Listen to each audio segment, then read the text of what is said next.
Minha gente, olha, o noticiário hoje no mundo inteiro, claro, concentrado nessa tragédia que é mais um capítulo, né, de um drama que não termina, né, e que começou há milhares de anos, se acentuou depois da criação do Estado de Israel, e não por culpa disso, mas isso é apenas um ingrediente, né, na crise total. Mas enfim, as manchetes todas hoje voltadas para a carnificina que está acontecendo na faixa de Gaza, com o que a comunidade internacional entende ser uma reação desproporcional do exército de Israel a manifestantes palestinos que ficam ali jogando pedras e bombinhas incendiárias que não chegam a lugar nenhum. Qual é a força de um braço para disparar contra um exército regular?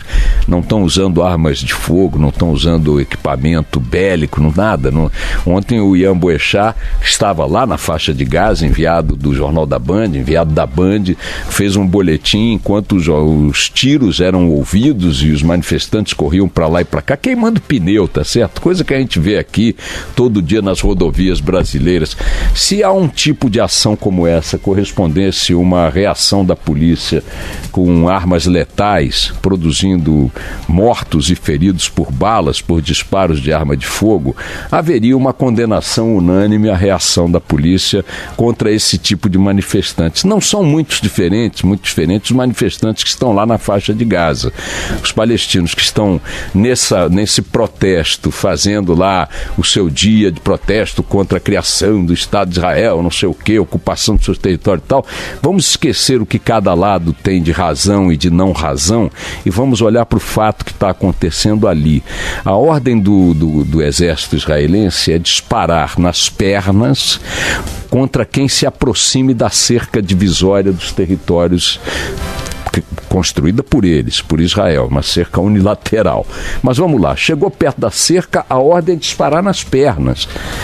Tentou destruir a cerca, a ordem é disparar para matar. Quem se aproxima da cerca não danifica a cerca, portanto não há por que dar um tiro nas pernas da pessoa. E quem tenta danificar a cerca, uma vez conseguindo o seu intento com as mãos, ou com um pedaço de pau, ou com um ancinho, sei lá com o quê, também não coloca em risco a integridade do território que Israel alega ser seu. E não vou entrar no mérito. Então, essa condenação de reação desproporcional me parece óbvia.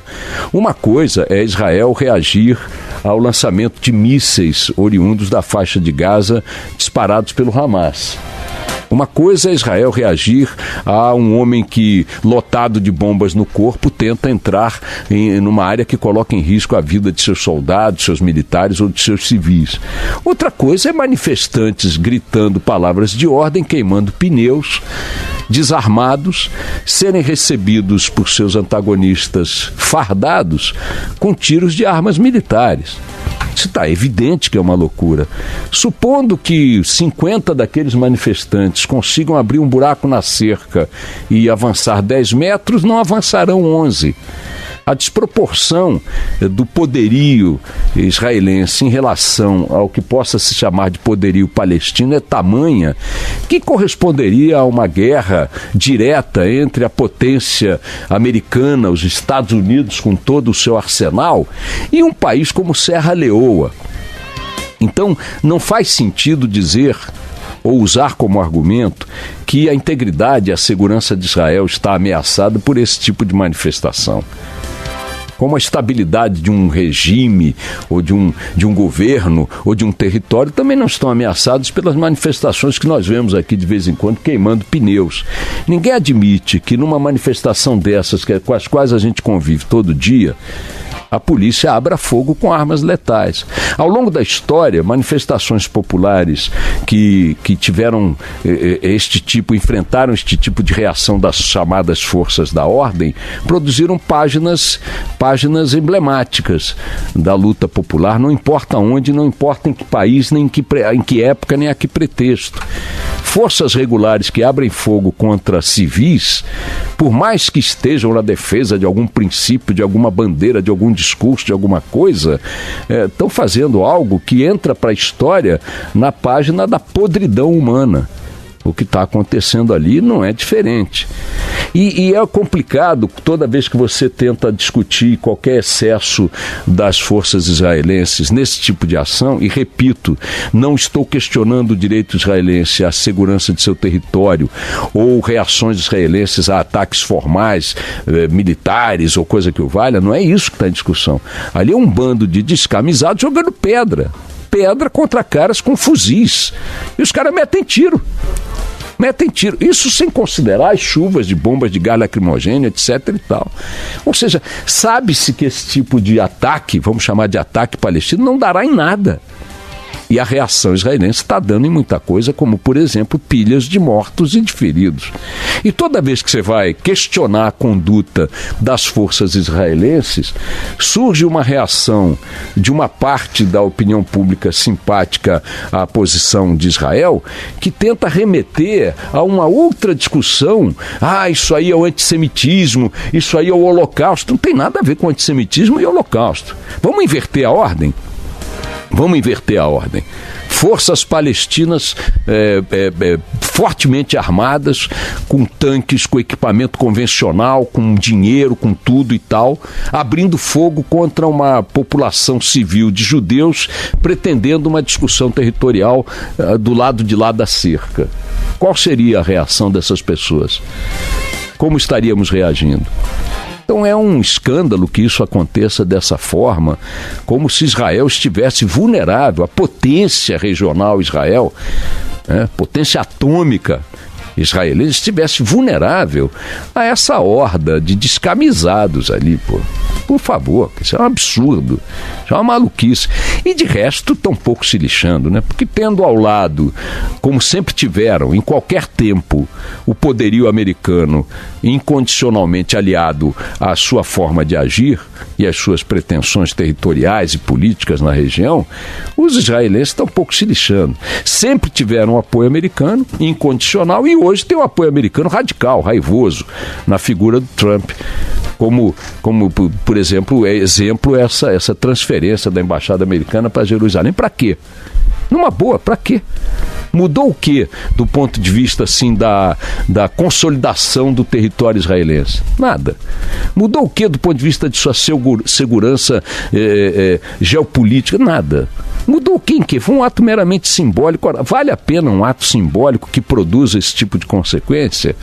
Que tensione ainda mais uma região sujeita a esse histórico, a esse cotidiano?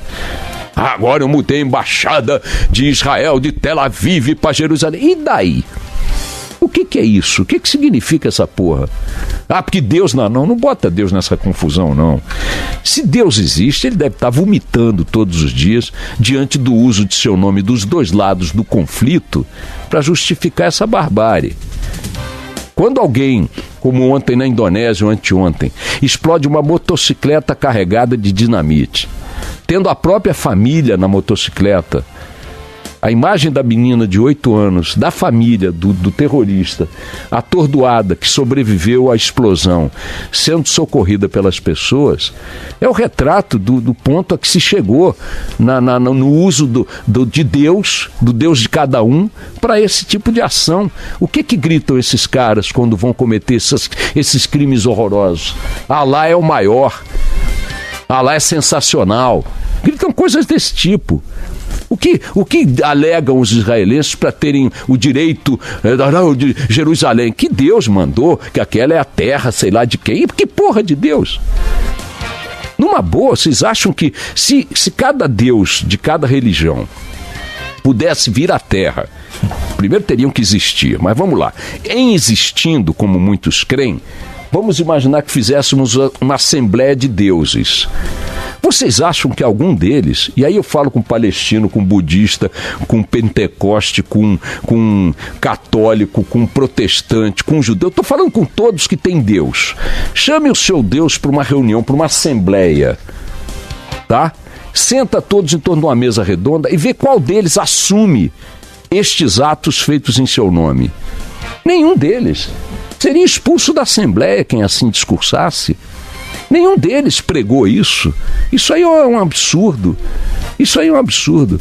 Israel está sendo condenado por um ato desproporcional na repressão que não vai dar em nada, porque ele está pouco se lixando, porque ele tem de um lado o maior poderio militar do mundo, regionalmente o maior poderio regional, e Deus a seu favor. E do lado de lá, quando explode a moto numa escola, e do lado de lá, quando dinamita uma casa de shows, quem está do lado deles? O dinamite e Deus. E do outro que persegue os muçulmanos lá em Mianmar e massacra famílias muçulmanas? O que eles têm? Os facões e Deus. Só que se você chamar cada um Deus desse, blá, blá, blá, ele vai dizer, não, eu não falei para fazer isso. Não foi esse o exemplo que eu dei, não foi essa pregação que eu fiz, não foi por isso que eu me sacrifiquei, não foi para isso que eu criei essa merda de mundo que está aí. Então vejam que é um nojo, olhar para isso dá nojo, sabia? Nojo, de tudo quanto é lado, com todos os argumentos. Qual é a porra da importância de dizer que Jerusalém é ou não é capital disso ou daquilo? Dos dois lados. Não dá simplesmente para tocar a vida. Transfere a capital para Brasília, que ninguém está ligando para botar mão, entendeu? E o argumento do Trump ontem, de que qualquer país tem o direito de colocar sua capital onde deseje. Ora, se você tem uma discussão sobre a quem pertence aquele território, se há uma discussão global sobre a quem pertence aquele território, e muita gente defende a internacionalização de Jerusalém, inclusive o discurso americano passa por aí, mas a ideia de que qualquer país que tenha poderio militar sobre uma determinada área pode impor sua capital naquela área sob seu domínio, unilateralmente, remeteria à seguinte maluquice. Os alemães dominaram Paris, ocuparam Paris por 5 anos na Segunda Guerra Mundial. Podiam transferir a capital da Alemanha para Paris? Estava ocupada, era deles. Eles é que mandavam lá.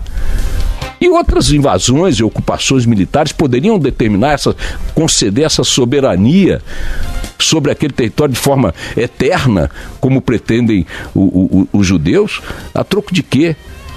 A troco de quê? Esse ato do Trump é típico dele e está alimentando essa barbárie, mais um capítulo da barbárie naquela região, que não vai acabar nunca, tá certo? Eu, por mim, transformava tudo aquilo num campo de golfe e botava as crianças brincando nas praças, nos parques, um gramado enorme, não ia dar discussão para ninguém. Isso é uma heresia. Heresia para quem? Pergunta a qualquer criança morta nessa carnificina dos dois lados se vale a pena essa briga. Pergunta para elas, pergunta a essa menina com esses 8 anos atordoada que o próprio pai explodiu, se faz sentido Alá. Pergunta para quem é Alá. Pergunta para uma criança judia no meio dessa carnificina que seja atingida por ela se essa merda toda faz sentido. Não faz, gente, não faz. Vamos lá, toca o barco.